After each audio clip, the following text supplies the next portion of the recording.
Olá, leitoras e leitores, meu nome é Douglas Freitas, somos os editores da Script e este aqui que está ao meu lado é o Romeu Martins, um dos nossos grandes e mais antigos parceiros aqui da editora. Para quem não viu o vídeo anterior, onde nós fizemos aquele vídeo caótico com as crianças junto.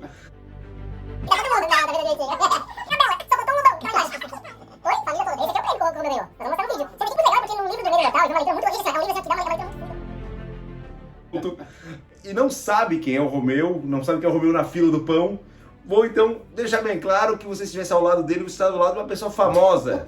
Então, primeiro, o Romeu, ele é o organizador dessa belíssima obra da Dark Side, que é O Medo Imortal, que reúne vários autores brasileiros escrevendo suspense, terror, só que não são qualquer autores brasileiros, são os autores fundadores, né, os patronos fundadores da Academia de Letras, Machado de Assis e por aí vai. Então, sim, só a nata da nata da nata, né? Sim. Então, baita obra, vale a pena conhecer. É também o autor de 2 quadrinhos publicados pela Script, que é A Cor que Caiu do Espaço, ganhadora do troféu do prêmio Odisseia da Literatura Fantástica por melhor quadrinho fantástico. Primeira vez que nós temos um quadrinho nesta premiação. Então, parabéns para ele, para o Val, para o Zambi. E é autor também de Ar Frio, que foi publicado este ano, certo? E que ano que vem nós vamos ter pelo menos mais 3 contos, né? Opa! Temos os outros 2 Lovecraft, as 2 adaptações, que é do Além, A Fera na Caverna. A Fera na Caverna e a biografia não autorizada do Abdul Al-Hazred, né? O autor do Necronomicon. Do Necronomicon. Então, hoje o bate-papo, gente, vai ser dividido em 2 momentos. Vamos ter um primeiro momento agora sem spoilers. E vamos ter um segundo momento que eu convido, vou deixar uma tarja bem grandona aqui, vocês vão saber, com a minutagem até onde vocês vão poder ir, com spoilers de um quadrinho que acabou de ser lançado, que é A Maldição da Pedra Escarlate.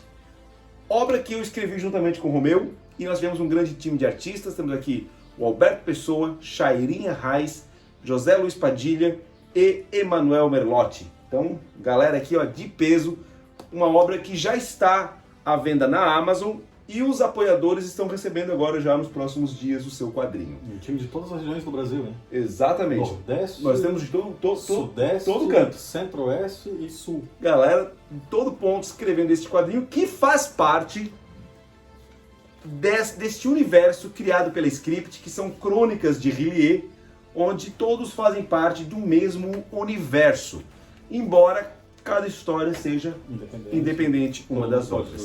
Todo mundo pode ler independente da outra. Então vamos agora falar um pouquinho sobre A Maldição da Pedra Escarlate. Primeiro, vou falar uma ficha técnica desse quadrinho. A Maldição da Pedra Escarlate, ele tem essa belíssima capa do Salvador Sanz, tá? Argentino também. Argentino, que é autor de vários quadrinhos pela Zarabatana, né? Tem Mega, tem Noturno, tem Ângela Del Morte. O cara é um monstro. E também é um autor da casa também. E é autor aqui da Script nos livros que adaptam os contos do Lovecraft, que aí nós temos o Chamado de Cthulhu, o Habitante das Trevas. São os dois que nós temos. Então, tentando ver, se a gente não conseguir, por favor, alguma editora que tivermos assistido, consiga, porque o Salvador Sanz tem o livro ilustrado da Cor Caiu do Espaço. É maravilhoso, as artes são lindas. Meu Deus. São lindas, meu Deus. Só que não é no formato widescreen que a gente tem lançado, é no formato tradicional. Este quadrinho, ele pode ser adquirido então na Amazon, tá, gente? Ele tem o verso de capa feito pelo Igund Jorge, olha só.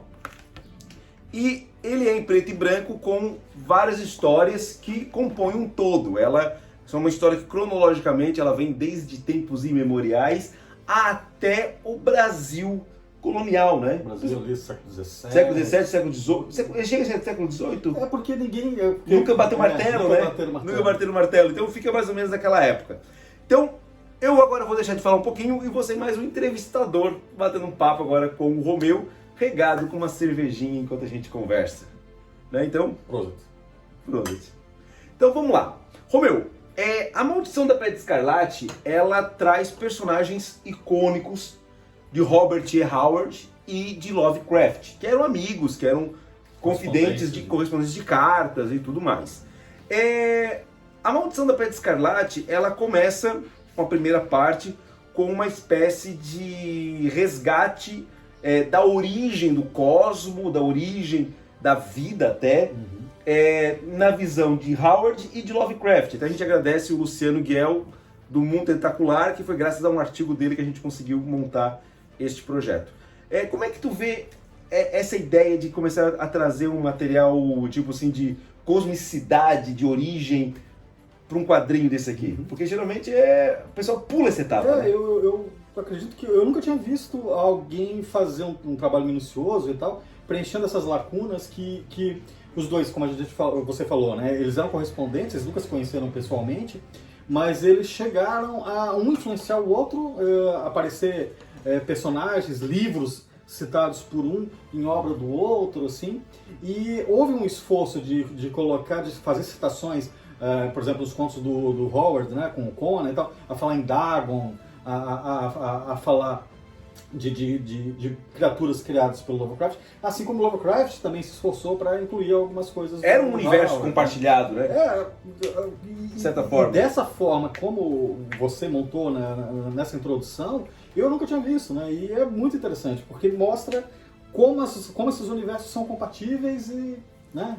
E uma dica, gente, também tem para venda na Amazon e vai ser lançado já agora nos próximos dias, enviado para os apoiadores, um outro livro do Robert Howard, que é o Rei Cool, lançado aqui pela Script, onde este livro do Rei Cool é o livro com os contos mais próximos de Lovecraft, ao meu ver, assim, do Cool. Nós temos vários outros contos, que aí até, inclusive, a Clock Tower lançou. Sim. Como é que é o nome daquele título mesmo? Mundo Sombrio. Mundo Sombrio, que é incrível, né? Que sim. É o Robert Howard trabalhando temas... Que é uma iniciativa também que é inédita. Lovecraftiano. Exatamente. Né? Ele coloca os contos do Howard que ele se esforçou a incluir.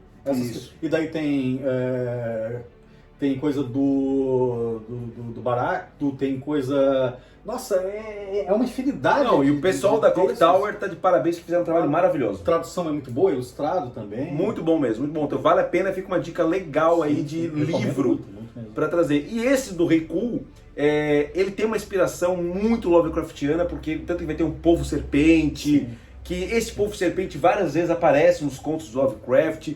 Então, o que é interessante é que essa mitologia comum dos dois, assim como as mitologias, elas não são sacramentadas, né? Elas têm variações, elas não têm uma certeza fixa. Então, o que dá um tom mitológico mais interessante, né? E o horror cósmico é isso, né? É a incerteza. Você não pode cravar nada, você fica confuso a ponto de enlouquecer tentando entender isso. Exatamente. Né? Esse é o grande charme, o grande mote dessas obras. E inclusive, gente, assim, para complementar essa discussão que nós estamos tendo hoje, eu quero fazer uma indicação de canal para vocês. Tem um canal no YouTube chamado Explorando Mistérios. Sim. Vale a pena. Tem vários temas, tem um mesmo lá que fala sobre uma pedra de Nyarlathotep, que tem tudo a ver com o nosso material aqui. Então assim, então a primeira parte ela vem com essa pegada, tá? A segunda parte da história, né? A segunda parte da história, ela já é na era iboriana, certo? Porque enquanto nesse primeiro momento ela vem até a parte pré-atlantiana, entra já na parte do Rei Cool, fala sobre o cajado que um dia vai ser do Solomon Kane, e aí vem a era iboriana, que é a era famosa, onde nós temos então aqui o Conan, né? Nós vamos ter então aqui o personagem Conan, e talvez seja uma das primeiras mulheres a desenhar Conan. Eu cheguei a comentar isso com a Shairin. Eu não conheço nenhuma mulher, em todo o período da Marvel, em todo o período da Dark Horse e tal, uma mulher que tenha trabalhado ilustrando Conan. Então, bobear, temos aqui nesse quadrinho a primeira mulher desenhando Conan, hein, galera? Que é a Shairin desenhando o Conan e a Red. Aqui tem um comentário interessante para fazer. A Red é uma brincadeira com a própria Sonja, ou a Sônia, né? Embora a Sônia ela não seja contemporânea originalmente do Conan, né? Quando criado pelo Howard. Isso foi uma criação muito mais da Marvel, do Roy Thomas, do que necessariamente do próprio Howard. E aí eu indico para vocês um vídeo sobre a Sônia feita pelo Pipoque Nankin, quando lançaram a balada da deusa ruiva, eu acho que esse é o título. que aí eles dissecam essa questão, foi escrita pelo Roy Thomas, desenhada pelo Esteban Maroto, então fica a dica pra você dar uma olhada depois. Mas aqui a Red, por mais que ela também seja uma mulher ruiva e tenha tudo a ver com a Sônia ou a Sonja, ela é uma personagem da Shireen, então foi uma homenagem que a gente fez pra Shireen, porque ela já tem uma personagem que é a Red, ela tem vários quadrinhos com essa personagem, então nós trouxemos a Red para a Era Iboriana, para fazer esse contraponto com o Conan. Então nós temos esse primeiro momento onde eles vão enfrentar quem? Nyarlathotep. Então tu pode falar um pouquinho mais para nós sobre quem é Nyarlathotep? Nyarlathotep, o caos rastejante, né? O caos rastejante. De toda a mitologia criada por Howard, é o Lovecraft. Desculpe, pelo Lovecraft. É o antigo que participa, que mancomuna, que faz pactos, que interage com a humanidade, né? Porque a maioria, quando a gente pensa na obra Lovecraftiana, a gente pensa em deuses, em demônios completamente indiferentes à presença humana, né? Que para eles nós somos que nem formigas, né? Cupins. Mas e ele tem uma relação melhor, né, conosco. O Nyarlathotep é tipo o Hermes Trismegisto, né? É uma ligação do mundo transcendental com o humano, assim, e ninguém sabe, como a gente estava falando, né? Dentro do horror cósmico tu não consegue entender as motivações, o que esse cara quer, né? O que essa criatura quer. Mas então o Douglas, né, faz Conan e a Red interagirem diretamente com essa criatura absurda, que às vezes até ele tem 1000 faces, né? Mas muitas vezes ele se metamorfoseia de um ser humano. Assim. E uma dica que a gente dá pro quadrinho não é spoiler, é apenas uma dica. Vocês sempre percebam a ideia do anel com a serpente, que, digamos, é o que identifica o Nyarlathotep ao longo da história. Ele vai mudando de forma, mas é o anel que a gente consegue identificar. Também é famoso das histórias daí do Howard, né? Exatamente, que entra a questão do Deus Serpente, da própria Povo Serpente e por aí vai. Então, essa é uma dicasinha que hoje a gente dá para vocês. Depois nós temos um interlúdio desenhado pelo José Luiz Padilha, certo?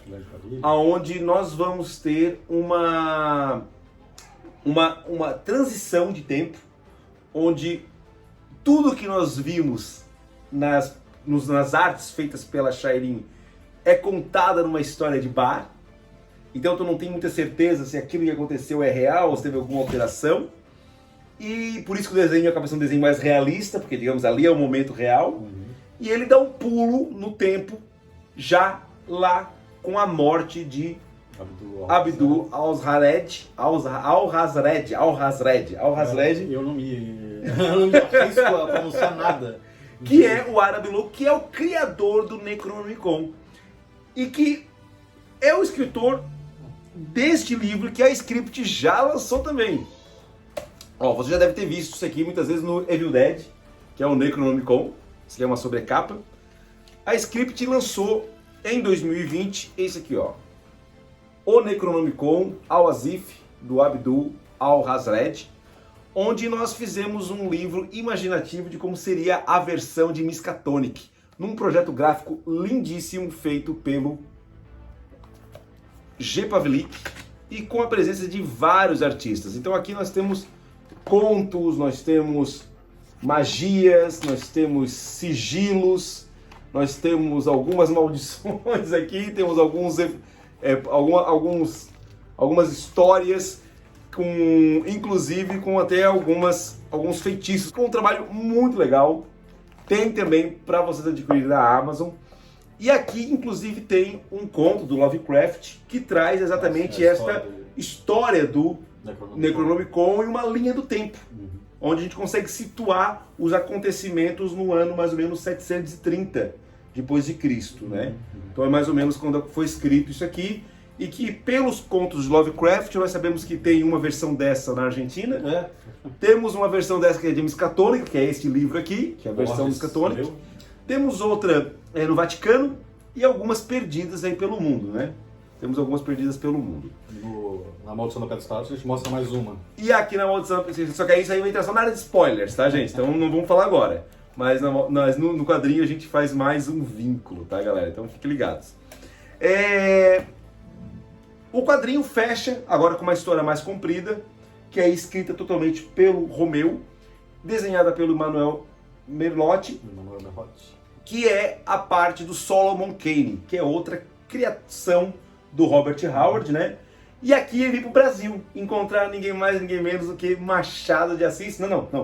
Personagens O personagem do Machado de Assis. do conto O Alienista. Do né? conto Alienista. E aí agora, Romeu, o que tem a ver Solomon Kane e Machado de Assis? Cara, isso é uma ideia que já estava povoando a minha cabeça há muito tempo, porque O Alienista é uma das obras do Machado, né, menores que romances, né? Ninguém sabe dizer se é uma noveleta, se é um conto e tal, né? Mas O Alienista é muito conhecido, muito famoso, já foi adaptado várias vezes. E é uma história o quê? Sobre loucura, né? E que tem como protagonista um médico chamado Simão Bacamarte, que estudou, é um brasileiro, mas estudou na Europa, estudou em Portugal. Só um comentário, tudo que o Romeu vai falar agora, gente, é realmente do texto do Alienista. Quem conhece o Alienista Logo no começo do conto, já vai do conto sacar, já tá assim, isso. tava lá o tempo inteiro para alguém fazer um link, e essa pessoa foi o Romeu.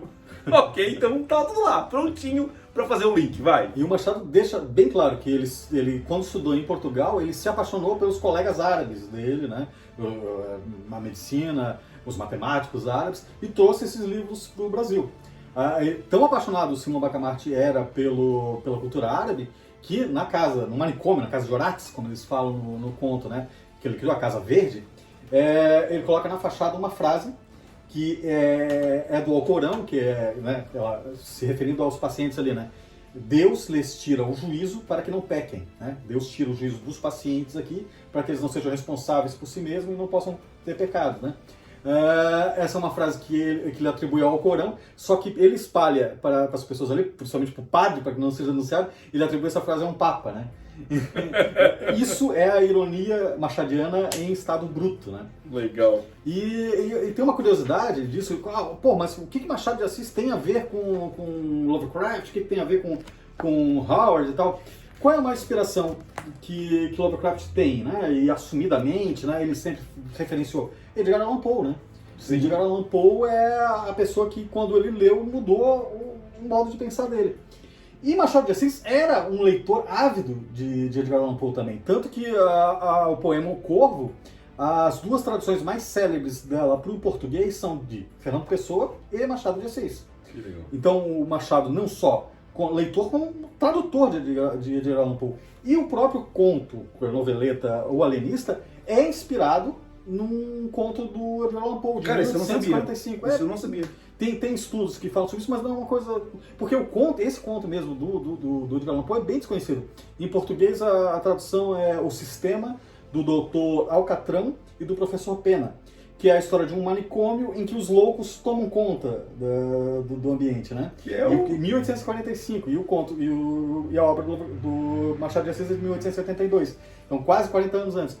E uma dica, não é só o Machado de Assis que bebeu ali. Se você lê o Asilo Arkham do Grant Morrison, É a mesma pegada. É a mesma pegada. dali que veio a ideia. Não, e o que é interessante é porque nessa história nós vamos ter todos esses links, depois nós vamos falar um pouco mais na parte com spoilers, mas existe um ponto aqui que aí eu acho que já seria legal já explicar desde já, que às vezes pode passar desapercebido por alguns leitores. E isso não é spoiler, podem ficar tranquilos. Teoricamente, nós não temos uma data de quando se passa o Alienista. O Machado de Assis nunca bateu o martelo, né? Ele A começa- própria cidade, ela é vila, fictícia, a né? vila de Itaguaí. Existe uma vila de Itaguaí, mas Não dá pra saber se é a mesma. Se é a mesma, né? Mas ele começa o conto, né, o texto falando: existe nas crônicas da vila de Itaguaí no passado, e tal. Então a história foi escrita, publicada em 1872, mas ela se refere ao passado. E você vê pelos acontecimentos que tem ali e tal, que era um período colonial do Brasil. Pois é, só que nós estamos falando então do século XVII, século XVIII. Antes da vida da família real. Né? Isso. Então, E aí a pergunta é, Solomon Kane não é nessa época? Solomon Kane é antes. Solomon Kane, pelos escritos Do Howard. Ele é uma pessoa que nasceu no século XVI, né? Ele Que nasceu é em por conta, porque ele era um 1520. puritano. E aí agora, outra genialidade do Romeu, gente. Isso aí eu babo por esse homem, cara. Por que Solomon Kane conseguiu ficar vivo tanto tempo? Parece um patrono da Bíblia, né? O Matusalém, que Matusalém, viveu por que ele 700 conseguiu anos, viver né? tanto tempo? A ponto Pois de é. chegar... Mas existe na obra do Howard, está ali, canônico e tal, existe um Isso é muito legal. elemento que permitiria, que tornaria muito crível que o Solomon Kane vivesse por 200, 300 anos, né? Aquele cajado que está aqui. Ó, na capa, nós já temos o cajado dele, com essa cabeça de gato. Na parte da origem cósmica, nós Faz uma referência. fizemos já uma referência do cajado, inclusive com o próprio recuo. E depois nós vamos ter o cajado Na arte do Menotti. na arte do Emanuel. Nesse confronto aqui, ó, com a mula sem cabeça. Ou seja, esse cajado aqui... Ele foi um presente de um feiticeiro africano que o próprio Solomon Kane considerava um irmão de sangue, um irmão de guerra dele. Na obra do Howard já diz que ela foi feita por mãos não adâmicas, ou seja, pré-adâmicas, né? Ou seja, antes de Adão e Eva. Então não é homens. É uma coisa, né? Talvez o povo serpente, talvez não, talvez... E esse feiticeiro que entrega para o Solomon Kane, ele mesmo fala que a vida dele era muito mais longa, ele já parecia um ancião ali, um senhor muita idade, mas ele mesmo fala que a vida dele se estendeu muito mais tempo e tal.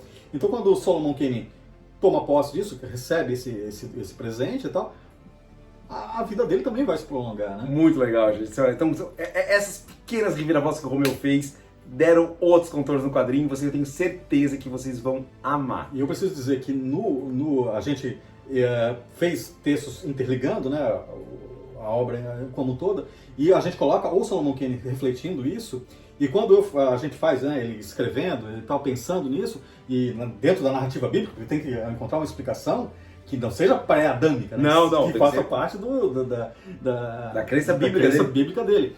Daí, isso é uma participação do Douglas, que é um especialista, né, em escritos bíblicos, né? E ali ele deu todo o contexto de como é que seria um puritano, né, inglês e tal, como é que ele justificaria para si mesmo essa coisa estranha dele. É muito interessante porque na Bíblia tem muitos textos que falam sobre Leviatã, criaturas que vêm do mar. Então dá para fazer muitas relações bíblicas com Cthulhu e com outras criaturas Lovecraftianas. Então assim, gente, ó, o quadrinho ficou muito legal. Eu tenho certeza que vocês que vão receber agora os seus quadrinhos, ou pela Amazon, ou pelo Catarse, vão amar, porque ficou uma história feita com muito carinho e eu tenho certeza que vocês vão curtir muito essas histórias. E agora nós vamos abrir a parte de spoilers! Então, se você ainda não leu o quadrinho, para, e se você quiser continuar é por conta e risco. Agora eu vou falar alguns spoilers para que você possa ter um pouco melhor de aprofundamento sobre a história. Então, vamos lá. Primeiro spoiler que eu gostaria de trazer para vocês é que este quadrinho ele faz parte de um universo criado aqui na Script, que é o Crônicas de R'lyeh. Todos eles aqui, ó, todos esses 3 quadrinhos têm Crônicas de R'lyeh no título. Por quê? Porque eles fazem parte desse mesmo universo integrado, onde cada um é uma história. Então, cronologicamente, olha que legal, a Maldição da Pedra Escarlate é o mais antigo.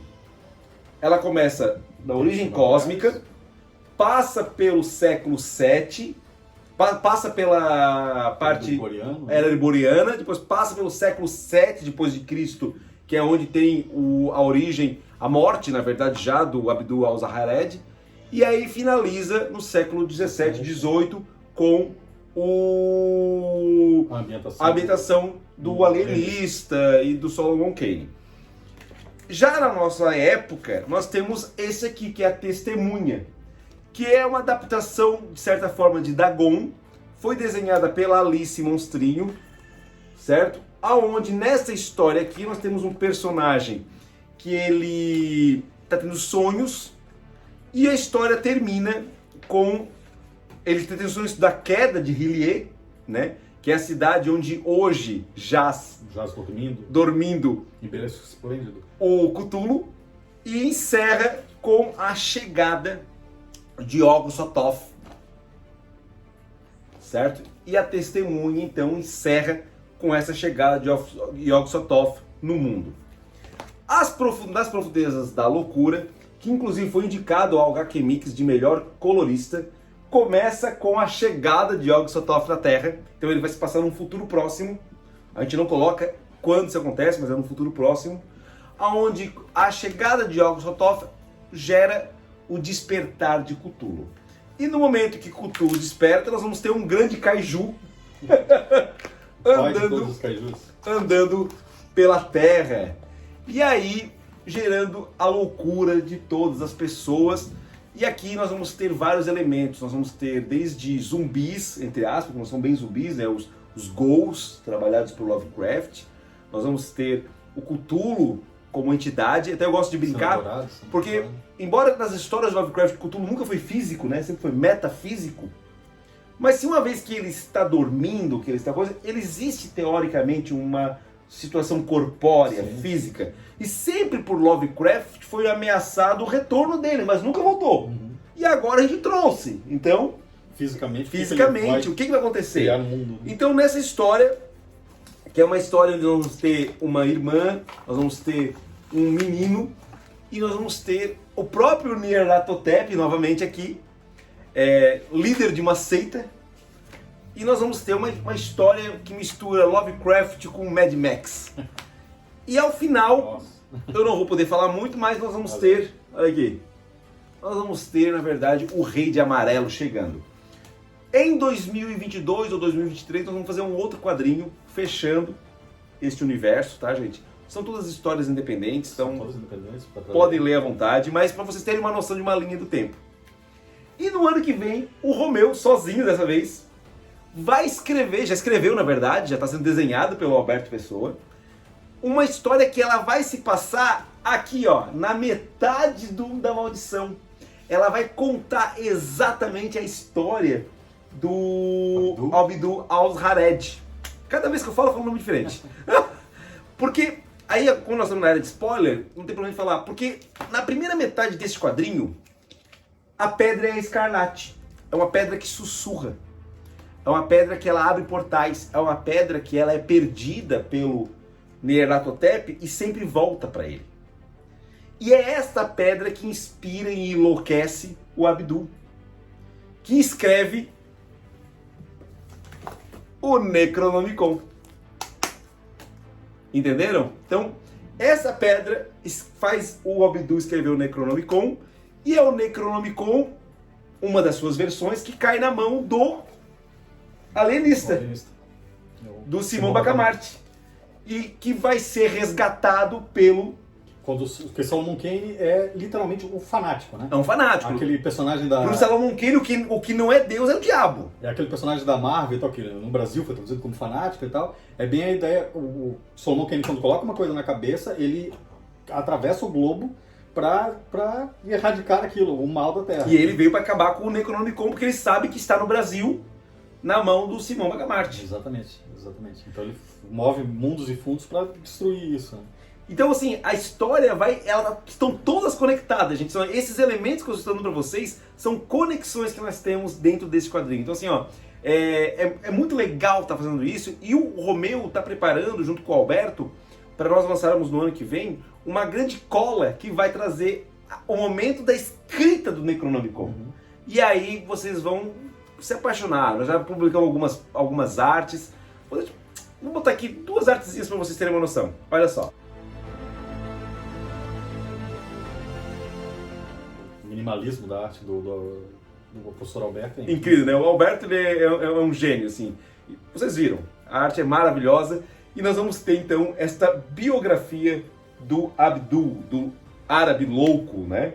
Então assim, gente, ó, falando ainda em spoilers, né?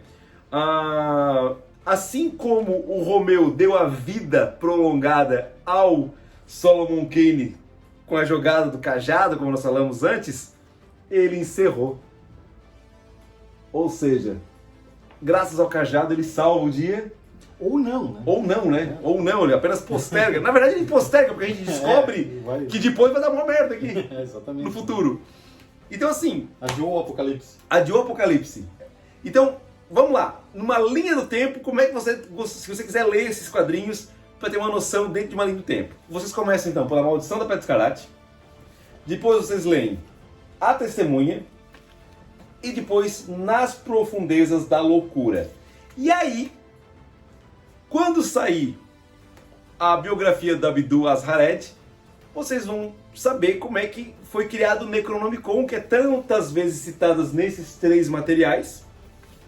E se vocês quiserem o Necronomicon, tem aqui a versão Miskatonic, com esta belíssima sobrecapa do Evil Dead.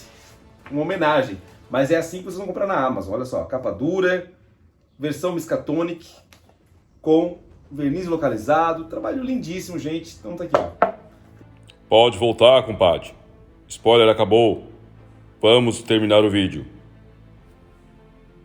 Certeza que vocês vão amar este universo que a gente está criando. E é uma honra, né, Romeu? Participar contigo, participar disso aí, cara. Primeira vez que eu tive o prazer de escrever uma história a 4 mãos, né? Nunca tinha acontecido isso antes. E foi legal, foi muito gostoso. Então, gente, obrigado. Foi um vídeo bem longo, um vídeo que a gente possa discutir bastante. Tenho certeza que vocês curtiram. Um beijo pra vocês e tchau!